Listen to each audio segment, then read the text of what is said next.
Supreme court में जिसके पिता ने सुशील पंडित का मजाक उड़ाया था, हमारा मजाक उड़ाया था। सुशील पंडित अपने घर वालों के लिए नहीं गया था। सुशील पंडित 92 में जो घटना घटी थी उसके बारे में यह कहने गया था कि मिलॉर्ड, हमारे घर बार लूट लिए, बहन बेटियों का रेप हो गया, 2500 लोगों का रेप और मर्डर हुआ है, 5000 लोग अपने राज्य से भाग गए हैं। आप हमारी अर्जी सुन लीजिए। जिन लोगों ने रेप और मर्डर किया है वो घूम रहे हैं। आप जानते हैं उस जमाने जस्टिस साहब कौन थे? जस्टिस जगदीश चंद्र कहर साहब थे, सरदार जी।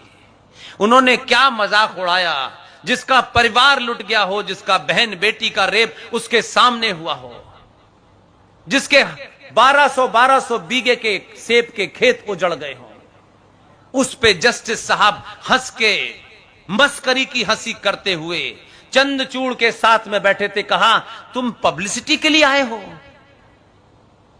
इतने समय के पास हमारे पास रिकॉर्ड नहीं है। उसी समय जस्टिस कहर के साथ बैठने वाला एक बड़ा जज, जिसे लोग चंद्रचूड़ के नाम से जानते हैं, समय का पलट देखिए। चंद्रचूड़ के बेटे चंद्रचूड़ की कोर्ट में ही मुसलमान ये सोच के पहुंचे कि इसका बाप भी हमारे लिए बड़ा नरम था, ये भी होगा।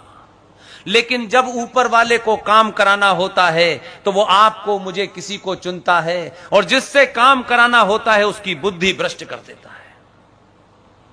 ये पहुंचे चंद्रचूड़ से, कहा कि साहब, हमारी नमाज पढ़ने का अधिकार हमारा छीन लिया गया है, हमको वजू करने का और नमाज पढ़ने का अधिकार दिया जाए।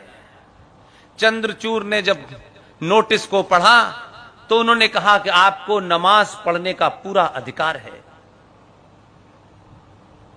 उनका वजू करने का भी अधिकार है, लेकिन आप नमाज पढ़ें, वजू करें, वजू कहीं और करें, लेकिन ये उसके ऑर्डर में है। महत्वपूर्ण बात समझिए,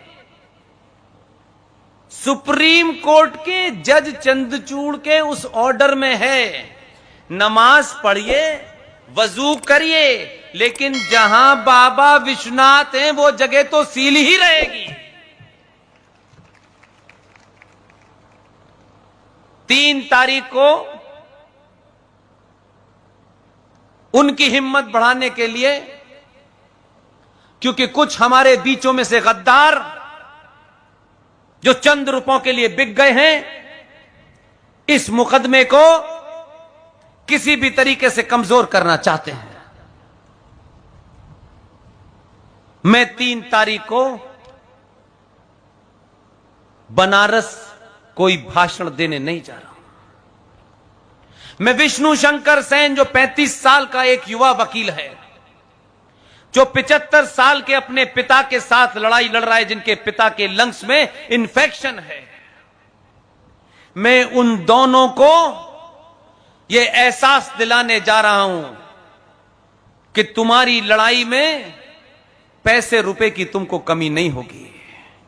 मैं सड़क पे खड़ा हो जाऊंगा, लोगों से भीख मांग लूंगा, लेकिन यह मुकदमा किसी कीमत पे नहीं हारना है। और कुछ लोग जो तुम्हें धमकियां दे सकते हैं कुछ जिहादियों से पैसे लेकर के, उनकी हिम्मत न टूटे, इसलिए 3 तारीख को बनारस में वही खड़ा होऊंगा।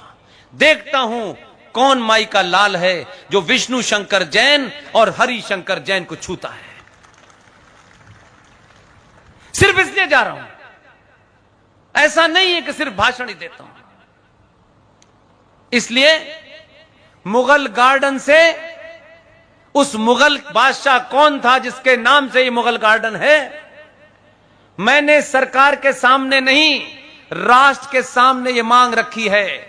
मुझे मालूम है कि आपका आदमी भाषण बहुत सुनता है,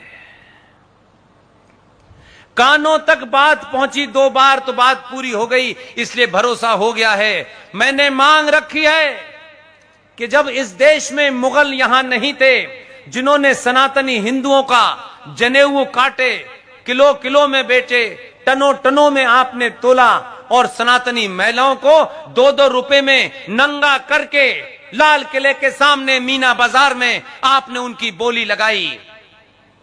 इसलिए आजाद भारत के राष्ट्रपति भवन के अंदर मुगल नाम का कोई शब्द नहीं होना चाहिए, और मुगल गार्डन का नाम स्वामी विवेकानंद के नाम पे रखा जाना चाहिए। यही मांग मेरी है। और जो बात मैंने बीच में अधूरी छोड़ी थी कि जिस महान मां ने, जिस पिता ने जिस बेटी को जन्म दिया, जो बेटी आज इस मंच से जिसने पूरा वंदे मातरम पूरी लय में गाया, मैं उन माता पिता को सैल्यूट करता हूं। और इसलिए खुश हूं मैं कि जब उसने पूरा गाया, तो इसलिए मैं खुश नहीं हूं कि अच्छा गाया बुरा गाया। उसने पूरा गाया। यह मुहिम 5 साल से चला रहा। हमको झूठ बताया गया। 1937 में इस्लामिक जिहादियों को वंदे मातरम कहने में तकलीफ होती थी, और फूल वाले चचा से उन्होंने कहा कि वंदे मातरम गाने से हमारी भावनाएं आहत होती हैं, क्योंकि इसमें देवी देवता का जिक्र आता है। तो भाई उनका कर लो, जो 13 थी उनमें से किसी एक का कर लो जिक्र, उनका तो करते नहीं तुम। तो उस पे 1937 में एक समझौता हुआ, और समझौते के तहत कहा गया कि वंदे मातरम का सिर्फ एक पैराग्राफ गाया जाएगा। यह 37 की घटना है। लेकिन 47 आ गया। उस दौर में भी यही काम एक गुजराती के हाथों पड़ा। इसलिए ऐसा नहीं है कि जहां ढूंढते हैं वहां गुजराती मिलता है। उसका कारण यह है, गुजराती जगह जगह पे सही काम करके गए हैं। उस समय फूल वाले चचा ने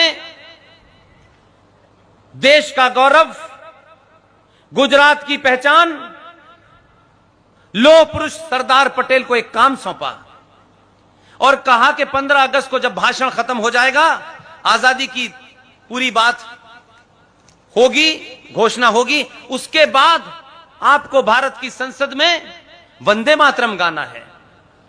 सरदार पटेल ने आंखों के इशारे से कहा हो जाएगा काम। 14 अगस्त को सरदार पटेल ने देश के एक बहुत बड़े संगीतकार को ढूंढवाया। यानी इसका मतलब है कि सरदार पटेल को उस संगीतकार के चरित्र का पता था। सिर्फ लौह पुरुष ही नहीं थे, अपने मतलब की सारी चीजें पता थी। और उनको फोन किया, वो इत्तेफाक से उस वक्त मद्रास में थे, मोबाइल का जमाना नहीं था, टेलीफोन देर से मिलता था। सरदार पटेल ने टेलीफोन करके छोड़ दिया। फिर उधर से फोन आया कि सरदार पटेल साहब के ऑफिस से फोन आया था, पंडित जी बात करना चाहते हैं। तो जैसे ही वो संगीतकार लाइन पे आए, सरदार पटेल ने उनसे एक ही बात कही,